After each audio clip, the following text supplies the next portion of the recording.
Hey, folks, I've just spent basically the week going through the myth of white womanhood, and it was supposed to be just a one off. I think I've said that before. It's supposed to be a one off. It's something I said, told Ron Wills that was coming. It was just a aha moment. It was supposed to be an observation, supposed to be one video because I thought it was going to get like a few views and some ho hums and then move on. And I didn't think it would open up quite the conversation that it has. So even though I've given commentary, this is like my wrap up about what I have done with it, what I thought about it, what has gone on for the week, because even after I posted it with the commentary coming back, it actually caused me to look even further back. Because you know me, if somebody, for the reason I actually look further in, and if I think I'm right, I'm actually going to dig a little deeper, which I did. And I originally had assumed that this perception or this angst or this low key angst that black women have for black men started in the 60s. Well, basically, the 60s after civil rights, or even after slavery and during Jim Crow. Because if you start looking at this stuff, it seems that the more you look, the further it goes back. Because 20 years ago, I thought it was just something relatively new. Because you never think that what you're experiencing as far as dating affects everybody else. Because it's something most black men don't talk about it, or at least didn't talk about it back then. And I think that black women 30, 40, maybe 50 years ago were good at masking this low level contempt that they have for men. It's not overt. I think it became overt in the last 30 years, where it's really like once they let the gates off the black community, and black women could go outside their own community or had their own voice and independence, like James Earl Jones said, after civil rights, the barrier for black women was open, and they could actually say what they felt. And I think what he said was that there was going to be a new crop of women, of black women, pushing and trying to find their own identity in this particular country under these circumstances. And with that, I think that low-key disrespect, for lack of a better term, that they've had for their men actually went from low key to overt. And it has only increased ever since over the last 50 years. But stringing some of these things together and looking at some of the poetry, it goes back, I found it goes back to Sojourner Truth. And she was just expressing what was happening amongst black women, back in the 1840s, 1850s. And who knows how far it goes back. That there has been a low-key disrespect for black men and black women, going back as far as we can tell in this particular country, see their value through the eyes of white men. Even though that the woman that read the speech of Sojourner Truth, you can tell the feeling, the veracity of those words coming through, even though they're almost 150, 170 years hence. And like one woman says, nothing has really changed. The only thing has changed is that women are saying it, black women are saying it out loud, and have been saying it out loud for 30 years, and have said that they are dissatisfied with their men. But the only thing we couldn't figure out was why. But the answer has been there all along. And the video clip of Margot Jefferson was sent to me by a black male feminist. And if you look at the whole video clip, what they were trying to do is blame black male feminism on the actions of black men, that we were disrespectful, that we were harassing, that we were violent towards them, and on and on and on and on. That's what she said. But to me, that wasn't the key part of the video. What the key part of the video was what they felt about themselves. how they view themselves, and who was important to their own self-identity. And lo and behold, all those videos that I all strung together that I have presented never mentioned Black women getting their self-identity or their self-worth from their own men. In fact, you get the idea, going all the way back to Sojourner Truth, that Black men were the obstacle instead of the objective. Now, I'm not saying that, desired white men, excuse me. I'm not saying that Black women desired white men. But what I am saying is that Black women falsely, because the myth of white womanhood is a myth, and white men have said that. And it is proven, even Black women know that the myth of white womanhood is a myth. Miss Ann is less than 10% of the total group of white women. Hell, most white women shoot for the position of Miss Ann if she can get it. But Miss Ann was the goal. And only a white man in a certain position could give a woman the position of Miss Ann. Margot Jefferson said that. She said it plainly. I have to give her credit. She did not mince words.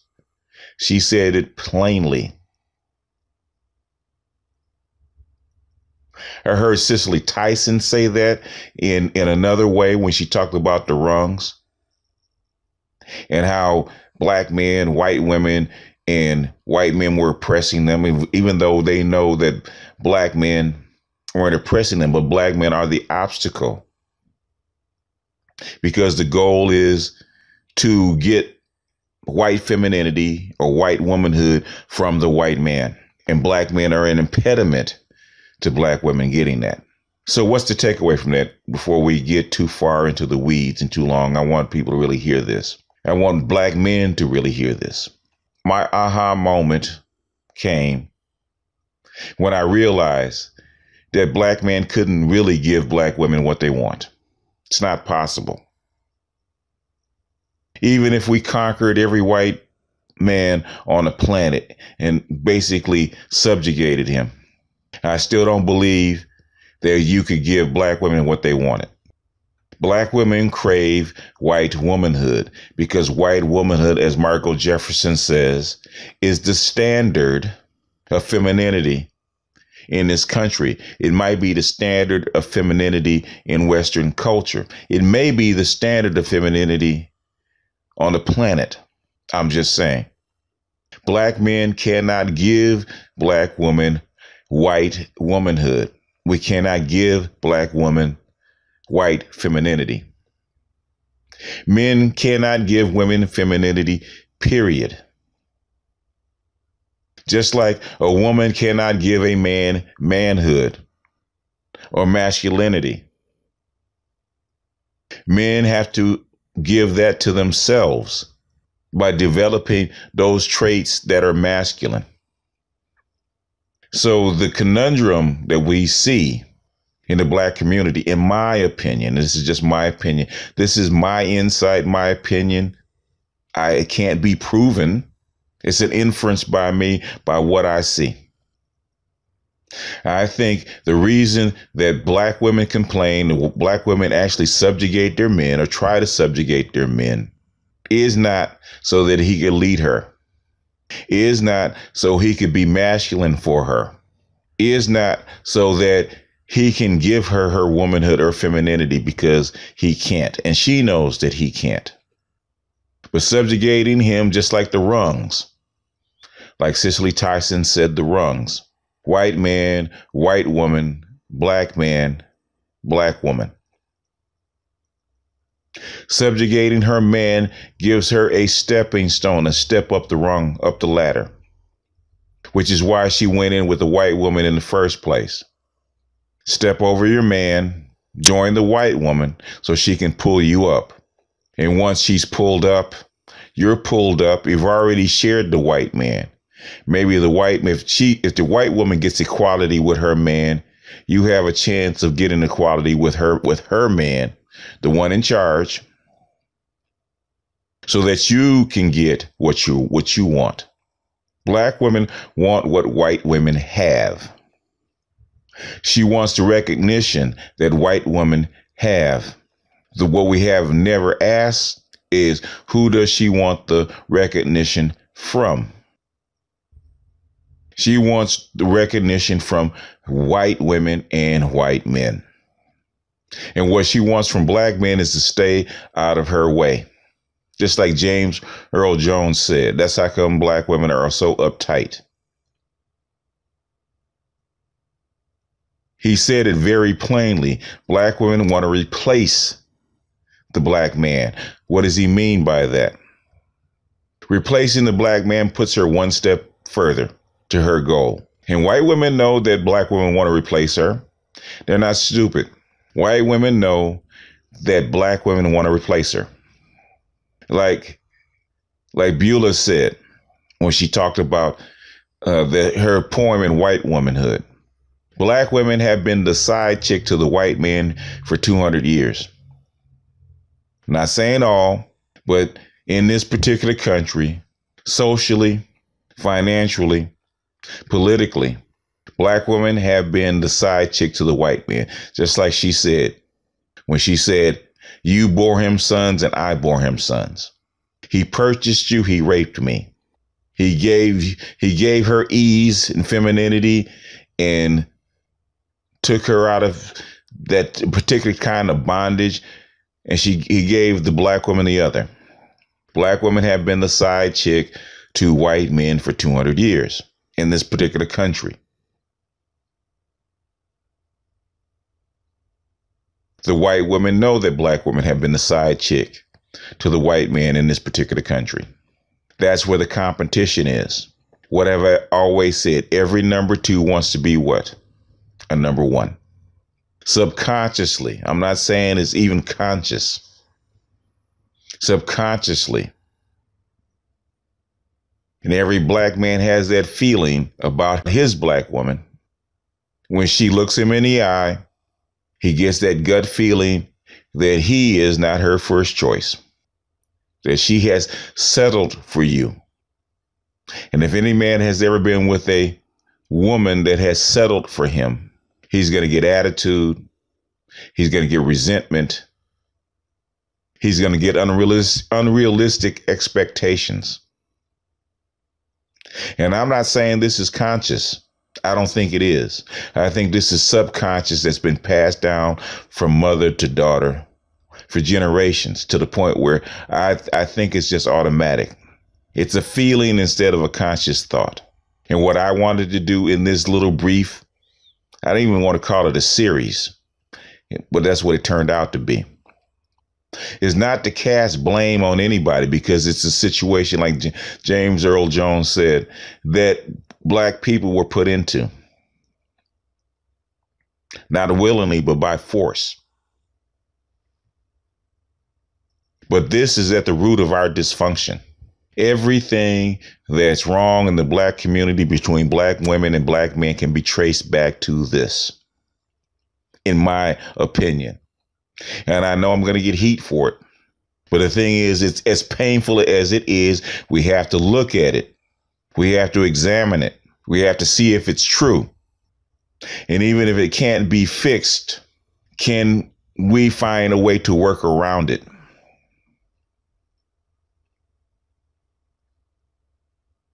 You can't work around things if you don't know it's there. You keep tripping over it because you're walking around in the dark. And I'm really tired of tripping over this. I think this is the unified theory of black male and female relationships in the United States. In my estimation, this is the seed. This is where it comes from, in my opinion. It's not the cause, but this is the seed. This is a seed that springs all this dissension in our relationships, going all the way back as far as we can remember, even before we got out of slavery.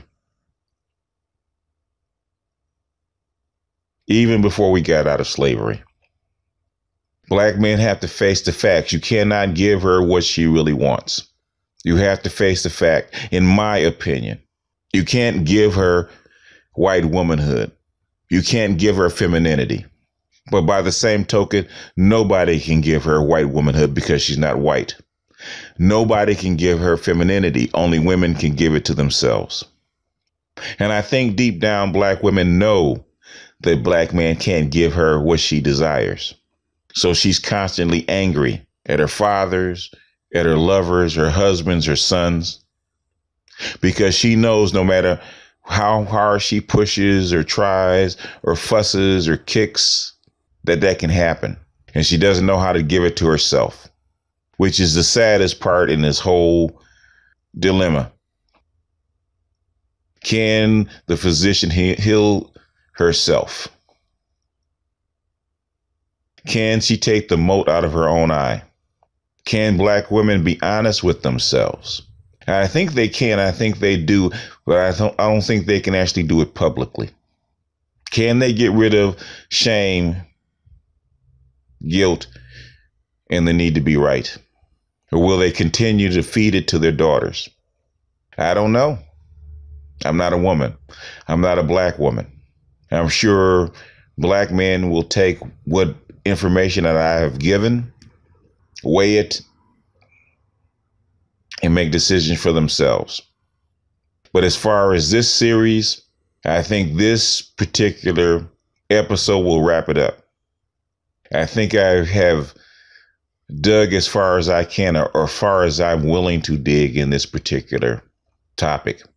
So hopefully this will conclude my brief series of the myth of white womanhood as far as black women are concerned and black female jealousy. But as always, this is BGS out, and I'll see you guys on the next one.